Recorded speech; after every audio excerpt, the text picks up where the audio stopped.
tourists, and of course the Alexander Film Company was the biggest thing in that part. And so a lot of tourists went to the film company.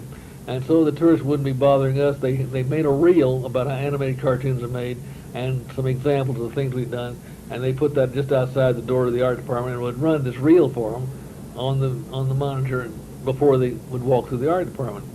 And one of the things they had on the reel was this thing with the kid and the bread and the lion. And I'd sit there and I'd hear that thing outside and I'd wait for it. And sure enough, that got the biggest laugh of anything that was on that reel. And every time it paid off. If you'd been in a better mood, it probably wouldn't have been half as funny. It wouldn't have done it. Wouldn't have done So maybe it. you should be grouchy every time you... I don't know. That's the most amazing thing about Tex, is that he has had so much experience, and yet he's so humble. Well, that's what gets me. He tell me how humble, how humble I am. But I don't know. I was always just interested in the nuts and bolts of what we were doing. It never occurred to me that we were anything special. And most animators like that, you know. We're always a little amazed to find that we're considered special or eccentric or what. Hey, no, you take Tex Avery, for instance, who his film is a certain type of film is called a Tex Avery film. Real zany, but Tex is almost shy. If you meet him in person, you would think he almost has no personality at all. It's only when he gets in there and starts directing that all this zaniness comes out. Now, you met a lot of the top directors, haven't you? Well, I knew, you know, I knew that's just the way it worked out, you know. I guess really the animation industry isn't that big, is it? I mean, you keep No, running well, into the not in same those people. days. It was a very close knit. We all knew each other, and we sort of made the circuit, and the same names keep coming up, you know. I guess you get a reputation pretty quickly in there. Well, one thing about it is once you're in, then you never had to show a sample or anything. Oh, really? Anytime you applied for a job at the studio, there was always somebody there who'd worked with you.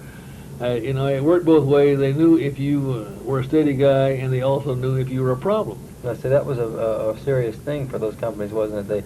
A lot of artists have a tendency to be a little loopy. I remember when I went to be interviewed with Culhane.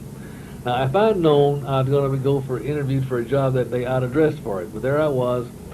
I had a goatee, I had a fire engine red shirt, and a Kelly green four in hand, and electric blue trousers, argyle socks, and penny loafers, and I needed a haircut very badly. And so, you know, I go and they called me. Joe Sabo, a friend of mine, said that Seamus was looking for somebody, and told me and made an appointment to come over to see Seamus, and I showed up over there. And Seamus talked to me, and then the next day Joe and I had a lunch together, and Joe said, "Look," says, "give the guy time to get used to you before you open your mouth."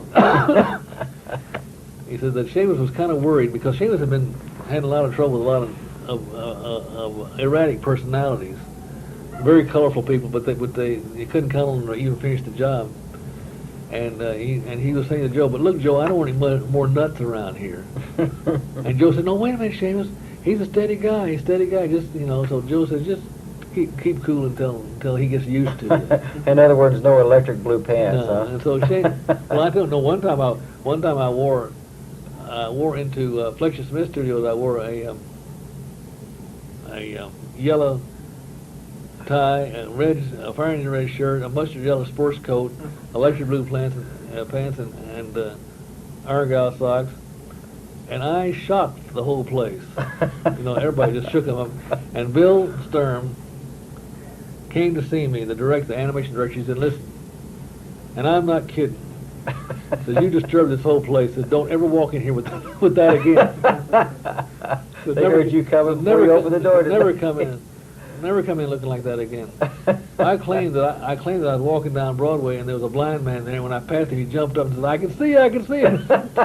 And I shocked his eyeballs back into sight, and he ran off down the You street. told me that they considered you a screwball at Disney. They liked you so much. The Disneys, they consider me a screwball. But at the same time, I had a reputation, and when I did the job, I did a business-like job. So they took my eccentricities into in the stride because they could count on me to do the job. What are your plans for the future? What do you? I guess the future is wide open at this point, isn't it? Well, whatever happens. Now, for instance, tomorrow morning, they're going to have Easter egg morning on the Disney Channel, and that's a half-hour cartoon show which was animated here and which I had high hopes for, and I don't know what it's going to do for us. But what happened, see, Bobby Goldberg produced that thing and wrote the music and sang the songs, and he was the voice of the rabbit. And he was on Crook and Chase not too long ago. That's a talk show that's on TV. And he was talking about Easter egg morning. Now, what happened was that Easter egg morning was supposed to have shown in this country last year at Easter time. When they showed the film around, all the cable companies and the networks loved it, but nobody wanted to pay for it. And they didn't want to pay enough money for it, so they ended up showing it in France. But now the Disney Channel has bought it, and during this Easter season they've shown it. So this was some of the last animation you've worked on? Yeah, this will be the fourth time will be tomorrow morning, showing Easter egg morning.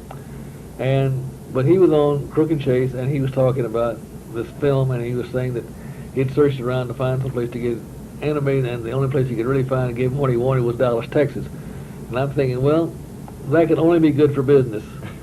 So I'm waiting to see what that's going to bring. Well, it sounds like the future is wide open for you. Well, then and then of course the Disney people in Florida wrote me and asked for my resume, but I don't want to go to Florida if I don't have to. I'd go if I had to, but I'm not really. Something about. But anyway, I'm teaching over Brookhaven and then hoping that a few things that see what's going to break with this. Now the Easter egg morning's out of the can.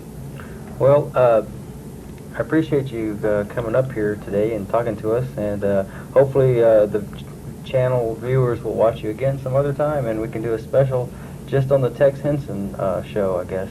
Yeah, well, I got lots more stories. I just don't have enough. I got lots of stories, no voice. The question I want to know is, do you have enough tape? That would be a great answer. But thank you, Tex, for being here, and good luck. Thank you.